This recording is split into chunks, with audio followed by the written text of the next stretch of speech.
오늘 여러분 어떤 강의를 바라신가요? 제가 너무 어려운 질문을 했죠, 지금. 어려운 질문을 했다기보다는 여러분은 지금 대답하는 게 연습이 안 돼 있죠. 사지선다형으로 들어오셨죠, 입사할 때.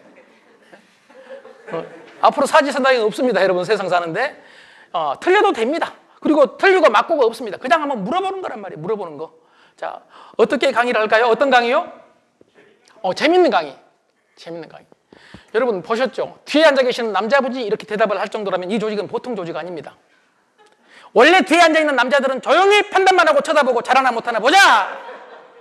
그리고 끊임없이 판단만 해. 이 자식 나 다 아는 얘기하고 있다고. 그걸 누가 모르냐고. 모르는 얘기하면 별걸 다 말한다고. 언제 끝나냐고. 언제 끝나냐고 이런 사람한테 물어봐 내가. 그렇게 빨리 끝나기를 바라는데 왜 왔냐고. 그럼 조용히 말합니다. 오고 싶어 왔냐? 오라니까 왔다고. 이런 마인드를 가진 분들이 많은데 오늘 뒤에 계신 남자 선생님이 대답을 해주셨습니다. 재밌는 강의라고. 여러분 동의하십니까? 자, 또 어떤 강의죠? 또 어떤 강의? 여러분 엘리트들은 물어보면 똑같이 답이 나오던데 재밌는 강의 다음에 유익한 강의 아닌가요? 아니 이렇게 답이 나오더라고요. 다른 데서 보니까. 그리고 또 어떤 강의요? 이건 차마 말 못하고 지금 마음속으로 다 알고 있는 강의. 짧은 강의. 짧은 강의. 모두가 이런 강의를 원해. 그런데 저는 늘 가는 곳마다 얘기합니다. 교육의 가장 중요한 목표는 적든 크든 변화다. 변화. 변화를 위해서는 자극이 필요하다. 그래서 저는 자극 있는 강의를 원합니다.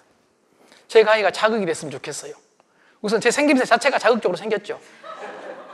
이럴 때 그냥 넘어가라니까요. 그런다고 하면 되는데 이걸 가지고 웃어버리면 나는 저한테 에너지를 줘야 저도 빨리 끝낼 거 아니에요.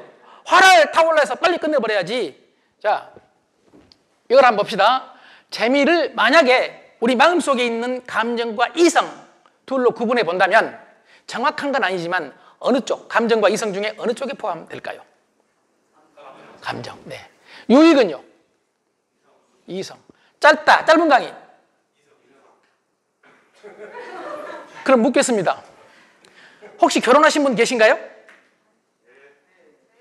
네, 세 분이 계신 것 같아서. 요즘은 결혼했냐고 물어보면 대답 안 합니다. 내가 뭐 결혼하게 보이냐? 자, 결혼하신 분들 입장에서 내 아들이 학원 갔어. 교육에 참석했어. 빨리 끝났으면 좋겠어요? 늦게 끝났으면 좋겠어요? 늦게. 이게 이성이에요. 이게 이성이에요. 내 아들이 앞에 앉았으면 좋겠어요? 뒤에 앉았으면 좋겠어요? 앞에. 이게 이성이에요. 그럼 나는 어디 앉아? 뒤에. 이게 감정이에요. 감정. 나는 빨리 끝났으면 좋겠어요? 늦게 끝났으면 좋겠어요? 빨리. 이게 감정이란 말이에요. 이렇게 인간의 감정은 놀랍게도 미래를 생각 안 해요. 미래의 학습 효율이 높다든지 생산성이 높다든지 이런 거 없어요. 지금만 편하면 돼. 지금. 여러분, 감정은 현재 중심이에요. 여러분, 1년 후 예약해놓고 화낸 놈 봤어요?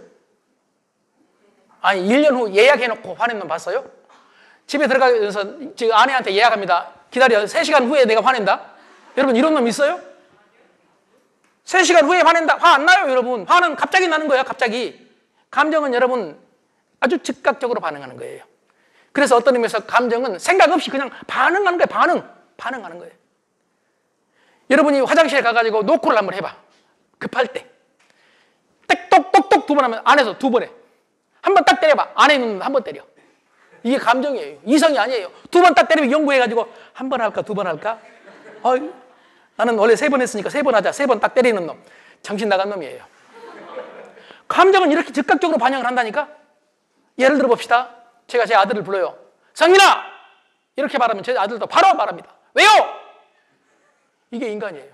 근데 제가 성민아, 아빠 저 부르셨어요? 집에 들어가서 여보! 그러면 왜? 여러분, 감정은 즉각적인 거라니까? 동의하십니까? 여러분, 고객과의 관계도 마찬가지고 윗사람하고 관계도 마찬가지예요. 예를 들어 과장님이 저 직원을 부를 때 밀사님! 그러면 예! 이래요. 무슨 말입니까? 왜 불러 이 자식아?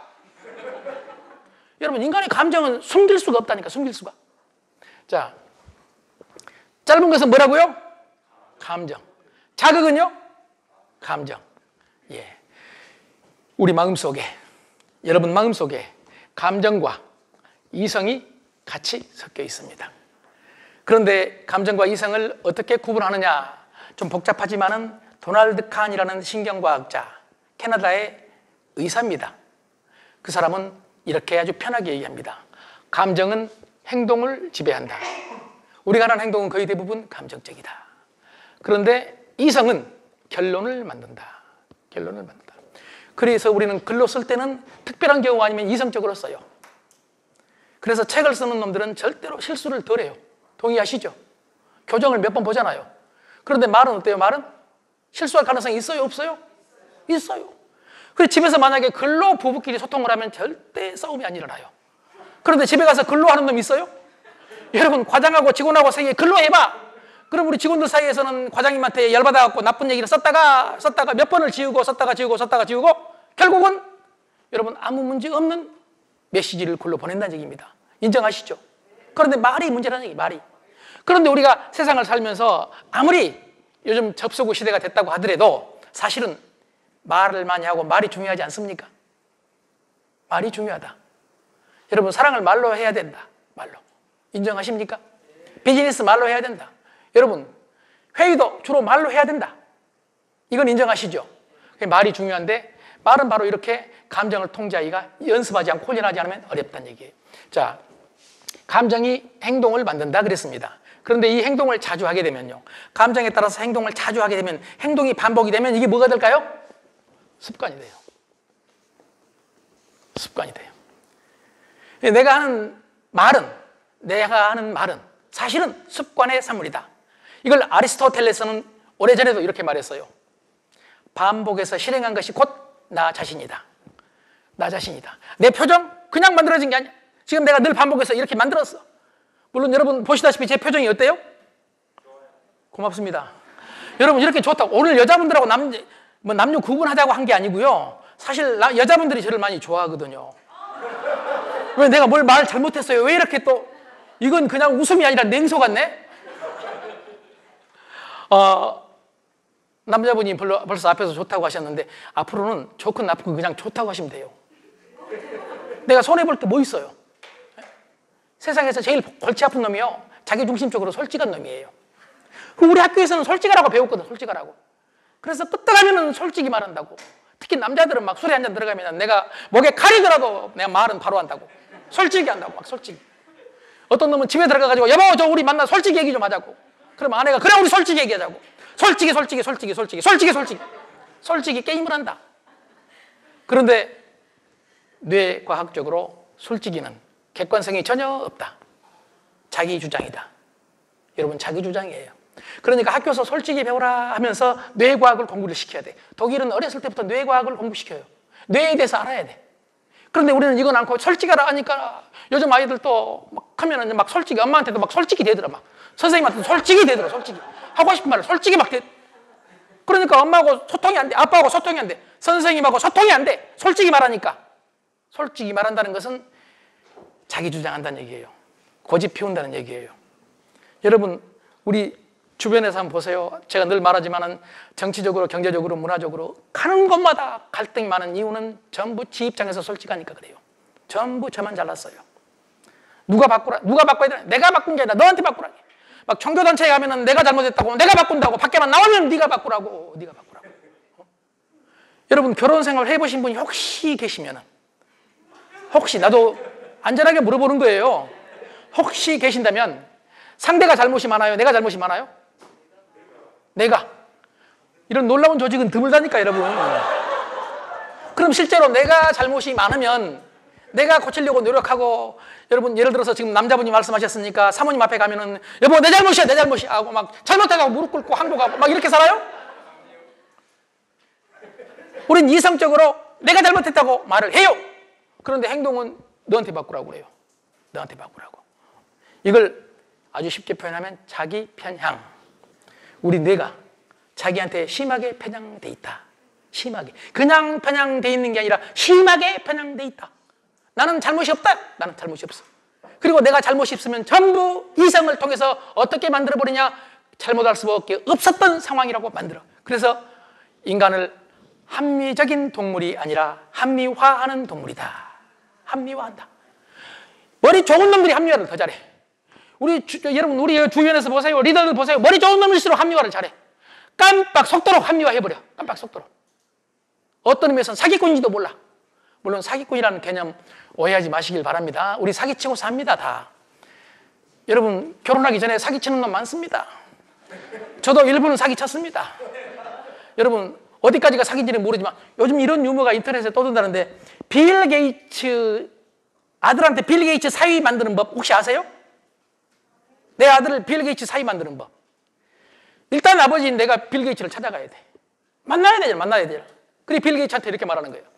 당신 딸을 우리 아들한테 주시오. 그럼 빌 게이츠가 놀래가지고 물어봐. 에? 당신 아들이 누구냐고? 우리 아들은 월드뱅크 CEO요. 세계은행 CEO래. 그러니까 빌 게이츠가 그 정도면 쓸만하다고 주겠다고. 그러니까 월드뱅크 찾아가가지고 월드뱅크한테 이렇게 우리 아들을 CEO 시켜주시오. 당신 아들이 무슨 능력이 있냐고. 빌 게이츠 사위요. 여러분 어떻게 생각하세요? 어떻게 보면 사기죠. 그런데 어떻게 보면은 부동산 PF라고 여러분 들어보셨나요? 프로젝트 파이낸스. 이런 것부터 시작을 해서 실리콘밸리에서 일어나고 있는 대부분의 스타트업은 이런 식으로 작업합니다. 처음부터 돈이 있는 게 아니에요. 그러다가 이게 나중에 기술 개발을 못 해버린다든지 삐끗거리면 자칫 잘못하면 사기꾼이 될 수 있어요. 그래서 실리콘밸리에서는 이런 실수까지도 용납해주자. 이런 실패까지도 용납해주자. 그래서 실패를 많이 한 사람을 오히려 더 좋아한다. 그래서 실리콘밸리의 벤처 캐피탈리스트들, 즉 돈을 대는 사람들은 이 사람이 사업을 한다고 하면 맨 먼저 뭘 확인하느냐? 몇 번 실패했는지 확인해요. 실패를 한 번도 안 해봤으면 놀래요. 이놈이 내 돈으로 실패하겠구나. 실패를 많이 했으면 다른 놈 돈으로 이미 실패하고 왔네? 아, 이 친구는 다시 투자해도 가능성이 있겠다. 여러분 그런데 우리는 정반대. 한 번 실패하면 자칫 잘못하면 완전히 사회에서 매장돼 버리는, 이제 그런 문화가 좀 바꿔져야 된다. 뭐 엉뚱한 얘기를 했지만은 우리가 살면서 좀 거짓말도 하고 살잖아요. 꼭 안 한 것처럼 이러지 말자니까요. 네? 그리고 우리 여자분들은 명심해야 됩니다. 남자들이 마음에 드는 여자 만나면은요, 자기도 모르게 본능적으로 거짓말을 합니다. 본능적으로. 그래서 오죽하면 그랬겠어요? 젊은이들은 미래를 꾸미고 노인은 과거를 꾸민다. 이것도 나올 만하지 않나요?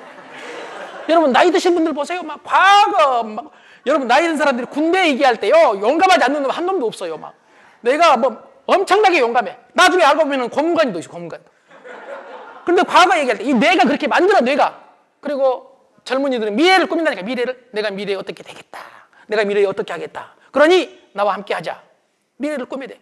좋게 말하면 비전이야. 그게 비전. 과거를 꾸며내는 것도 좋게 말하면 회상이고, 얼마나 아름다운 회상입니까? 여러분 군대 가가지고 찌질하게 못났는데 그 기억을 계속하고 있으면 지금 그 기억하게 되면 나이 먹어가지고 얼마나 불편하겠어요. 그 기억이라도 바꿔가지고 용감했던 것처럼 살아야 되지 않겠습니까? 남한테 피해를 주는 거 아니니까. 그래서 사기라는 말을 너무 우습게 생각하지 마세요. 좀 과장하면서 인생을 산다, 이런 얘기예요. 그러나 그 과장을 방향이 올바른 방향이어야 된다. 올바른 방향, 나쁜 방향이 아니라 남을 해롭게 하는 방향이 아니어야 된다, 이런 얘기고요. 자, 습관 얘기하다가 이렇게 말이 길어지는 거 보셨죠? 여러분이 빨리 알았다고 하면 빨리 갔을 텐데 여기 중간에 지금 누가 막았던 것 같아. 습관. 이 습관이 어디로 들어가느냐? 무의식으로 들어간다. 무의식으로 들어간다. 그러니까 프로이트, 여러분 프로이트 아시죠? 프로이트는 말 실수에 대해서 아주 멋진 표현을 합니다. 말 실수란 것은 무의식에서 미끄러져 나온 것이다. 무의식에서 미끄러져 나온 거예요. 그러니까 이 무의식은 그냥 만들어진 게 아니라 유전자로부터 온 것도 있어요, 무의식은. 그러나 상당 부분은 내가 행동한 것이 쌓여서 습관이 되고, 이 습관이 무의식적으로 내 뇌에 들어가 있다. 그래서 우리는 행동할 때 어떻게 행동하느냐? 아주 쉽게 표현하겠습니다. 감정적으로, 습관적으로, 무의식적으로 행동한다. 그래서 우리 그 물건 살 때도, 특히 여자분들 구매 의사 결정을 할 때도 거의 대부분 뇌에서 무의식적으로, 습관적으로, 감정적으로 물건을 사. 그래서 백화점 갈 때 기록해가지고 내가 요것만 사야 되겠다고 해가지고 요것만 사고 오는 사람이 거의 드물어. 나는 내 아내가 가끔 백화점 따라가자 할 때마다 두려워요. 손이 어디로 갈지 몰라. 그 무의식이 어디로 미끄러질지 몰라. 여러분 가끔 또 홈쇼핑을, TV 요즘 별로 안 보잖아요. 유튜브를 보고 가끔 홈쇼핑을 봐. 홈쇼핑을 볼 때 난 사실 옆에서 옛날에는 가끔 내가 그걸 통제를 했거든요. 여러분 홈쇼핑 보면 막 그러잖아요. 얼마나 속여요. 마지막 한 벌이라고, 마지막 한 벌. 이거 놓치면 다시는 없다고. 방송에서만 처음, 지금 역사적으로 처음이래. 근데 그 말을 다 알아. 내 안에도. 내 안에 이성은 알아. 그런데 내 안의 감정은 그걸 모르고 놀래가지고 먼저 구입해. 그때 내가 가끔 옛날에 말을 했어. 뇌에 대해서. 그럼 제 아내가 아, 뇌가 그러구나 이러면 되는데, 나 그럴 줄 알았는데 누가 그걸 모르냐고. 응? 왜 내 행동을 간섭하냐고. 응? 왜 간섭하냐고. 돈이나 제대로 벌어오라고. 그래가지고 내가 얻어튼 적이 한두 번이 아닙니다. 그래서 요즘은 제 아내가 홈쇼핑을 보고 있으면요, 그냥 가슴 조이면서 들어가 버립니다. 내가 옆에서 보고 있으면 불리하니까. 자, 이렇게 우리는 감정적으로, 습관적으로, 무의식적으로 모든 결정을 뇌에서 한다. 그러니 이걸 이해해야 행복할 수 있다. 이걸 이해해야 소통이 가능하다는 말씀을 드리는 겁니다.